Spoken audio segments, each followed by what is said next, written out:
Shalom Bapak Ibu dan saudara-saudara yang kekasih dalam Tuhan Yesus Kristus. Marilah kita mempelajari kembali firman Tuhan. Dan sebelum itu, baiklah kita berdoa.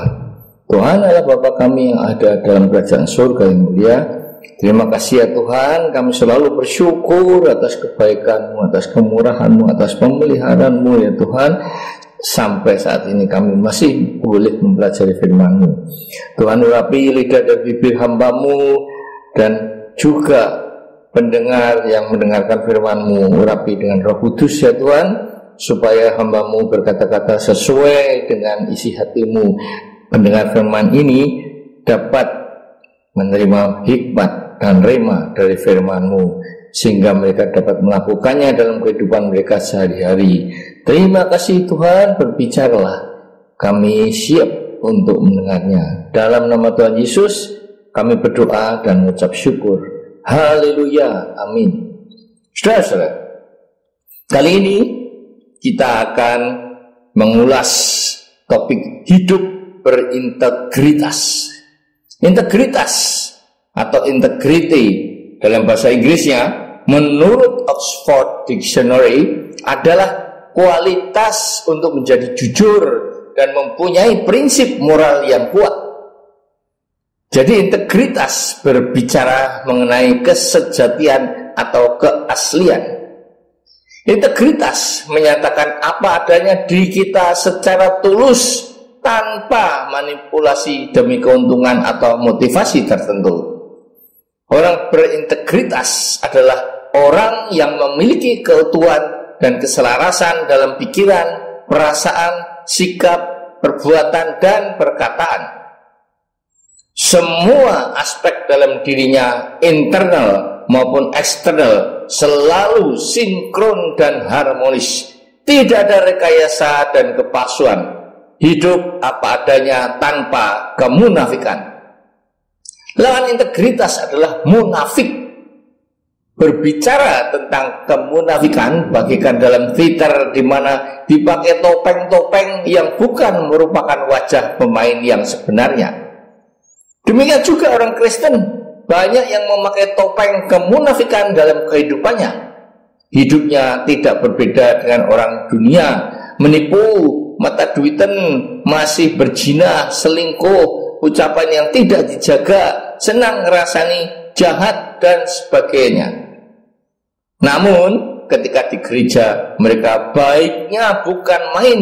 Mereka tampak sopan santun, penuh senyum, ramah tamah, rendah hati, lemah lembut, tidak membedakan orang miskin atau kaya. Suami istri yang tampak mesra, penuh kasih sayang, seolah-olah dunia milik mereka berdua dan yang lain ngontrak. Sampai malaikat malu dan bersembunyi karena jemaat lebih malaikat dari malaikat itu sendiri. Saudara-saudara, banyak orang Kristen agamis, artinya ke gereja hanya karena kewajiban atau karena warisan agama dari orang tuanya, ataupun malu kepada orang lain jika tidak ke gereja. Mereka setia mengikuti acara-acara dan ritual keagamaan seperti Paskah, Natal, dan sebagainya. Tetapi memuji Tuhan hanya sebatas di bibir saja, bukan dengan hati. Malah ada yang diam. Ketika firman diberitakan, malah bermain gadget atau ngobrol. Jadi tidak ada kerinduan dalam hatinya untuk bersyukur dengan memuji, menyembah, dan merasakan hadirat Tuhan serta memuliakan namanya dan menjadikan firman sebagai makanan rohani mereka. Namun kenyataannya suami istri yang tampak sangat romantis dan harmonis ketika di gereja, mesra sekali. Ketika sampai di rumah, suami mulai KDRT, kasar baik dalam perkataan maupun perbuatan. Suami malasnya bukan main, sama sekali tidak mau tahu kesibukan istrinya, maunya diladeni terus, sangat otoriter. Begitu juga istri juga sama. Sampai di rumah jadi mitra liur, suami baru berkata sekecap sudah diberondong dengan macam-macam omelan. Cerewetnya 3/4 mati, bukan hanya setengah mati. Istri bukannya harus tunduk kepada suami sebagaimana leher yang menopang kepala, yaitu suaminya, malah terbalik, suaminya yang takut kepada istri yang galak dan dominan.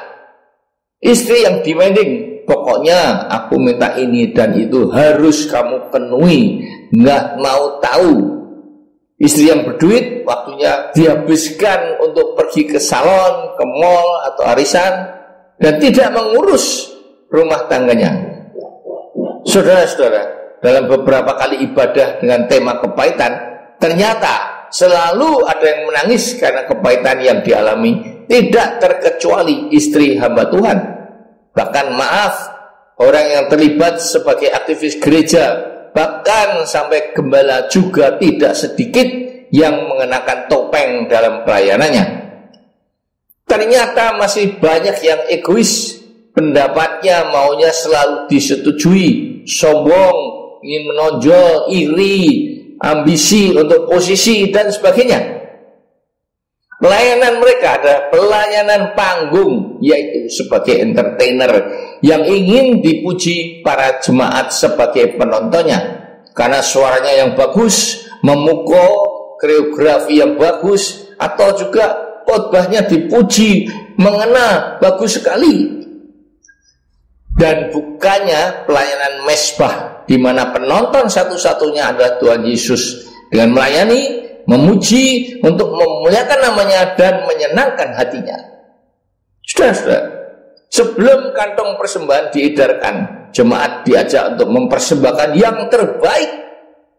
Apakah yakin dengan ajakan kata-kata mempersembahkan yang terbaik benar-benar ketika kita memberikan perpuluhan?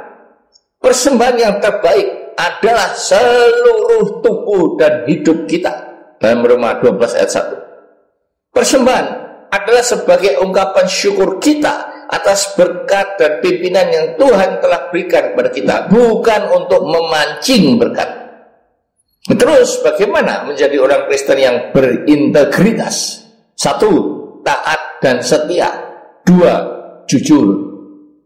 Apakah taat dan setia?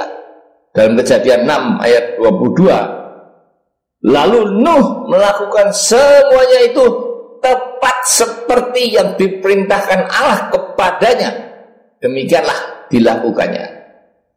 Saudara, Nuh taat membuat perahu ukuran 150 kali 25 meter sepanjang 1,5 kali lapangan sepak bola, bertingkat 3 selama 120 tahun.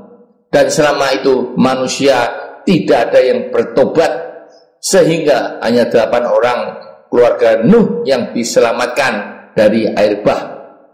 2. Nuh membuat perahu di tempat ratusan kilometer dari laut. 3. Nuh belum pernah mengalami hujan. Dalam Kejadian 2 ayat 6, Allah membasahi bumi dengan kabut dari bawah, dan juga tidak tahu bagaimana harus memberi makan ribuan pasang binatang yang berbeda-beda dan belum pernah dia ketahui. Begitu juga Abraham taat ketika disuruh keluar dari Ur Kasdim menuju ke tempat yang tidak dia ketahui letaknya. Padahal di Ur Kasdim Abraham sudah enak hidupnya, sudah kaya. Dan Abraham juga taat ketika disuruh mempersembahkan Ishak, anak perjanjian yang ditunggunya selama 25 tahun. Demikian juga Ishak pun taat, tidak melawan, walaupun dia sebenarnya dapat melakukannya ketika mau dikorbankan sebagai korban bakaran. Saudara-saudara, Ishak adalah gambaran Tuhan Yesus yang taat selama 30 tahun kepada orang tuanya di dunia, padahal mereka adalah manusia ciptaannya. Yesus taat kepada Bapaknya sampai mati di kayu salib.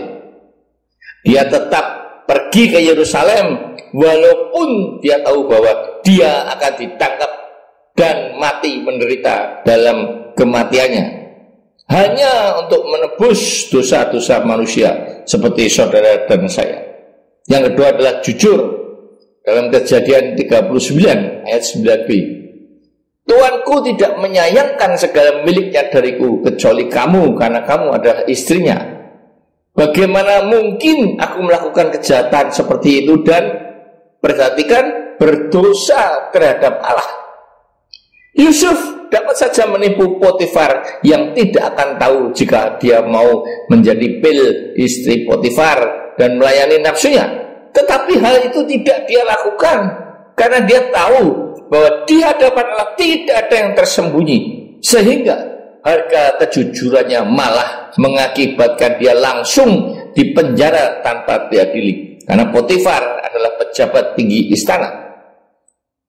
Kepala penjara pun menyukai dia dan dipercayai untuk mengerjakan urusan penjara kepadanya. Begitu juga Yusuf dilupakan oleh tukang anggur raja yang telah ditafsirkan mimpinya selama 2 tahun. Namun semua keintegritasan Yusuf itu, Tuhan akhirnya mempertemukan dia dengan Firaun untuk dimuliakan Tuhan menjadi Perdana Menteri di Mesir. Begitu juga sebenarnya Yusuf dapat menyalahgunakan cincin raja yang diberikannya untuk mengkudeta raja, karena surat dengan stempel cincin itu sah secara hukum, tetapi tidak dia lakukan. Saudara-saudara, Yusuf merupakan contoh hidup yang berintegritas, takut kepada Allah, bukannya kepada manusia yang dapat ditipunya. Saudara-saudara, hidup berintegritas itu tidaklah mudah, terutama di Indonesia, di mana keadilan dan kebenaran masih jauh api dari panggang. Dan pertanyaannya, apakah saudara dan saya mau benar-benar hidup sebagai orang Kristen yang berintegritas, di mana ketika kita harus melawan arus dunia dengan hidup berintegritas, seringkali kita dihadapkan kepada pilihan, yaitu pilih jujur tapi hancur, atau ya nggak apa-apalah sekali-sekali bekerja sama dengan oknum hukum agar selamat dan terbebas dari hukuman. Karena ini mungkin juga jalan terbaik yang harus aku lakukan sebagai jalan Tuhan. Padahal tindakan ini berarti saudara membuat kebenaran sendiri. Amin. Marilah kita berdoa. Tuhan, terima kasih atas firman-Mu yang mengingatkan kami untuk hidup berintegritas. Sekalipun untuk itu kami harus membayar harga, seperti Yusuf yang dipenjara, dilupakan tukang anggur selama 2 tahun, namun akhirnya Engkau memuliakan dia menjadi Perdana Menteri di Mesir. Demikian juga Nuh yang taat kepadamu, bersama keluarganya Kau selamatkan mereka terhindar dari kemusnahan akibat air bah. Untuk itu Roh Kudus, hanya Engkaulah satu-satunya yang dapat menguatkan kami untuk hidup berintegritas, apapun akibatnya. Kami juga berdoa bagi mereka yang saat ini sedang mengalami masalah-masalah. Tolonglah Tuhan, ingatkan mereka untuk mencari jalan keluarnya dengan tetap hidup berintegritas, sekalipun untuk itu mereka harus menderita. Dan terutama agar mereka mau menyerahkan semua masalah itu ke dalam tangan dan kedaulatan-Mu. Apapun solusinya, pasti Engkau memberikan yang terbaik buat mereka. Dalam nama Tuhan Yesus, kami berdoa dan mengucap syukur. Mari yang merasa sudah diberkati, katakan sama-sama, amin.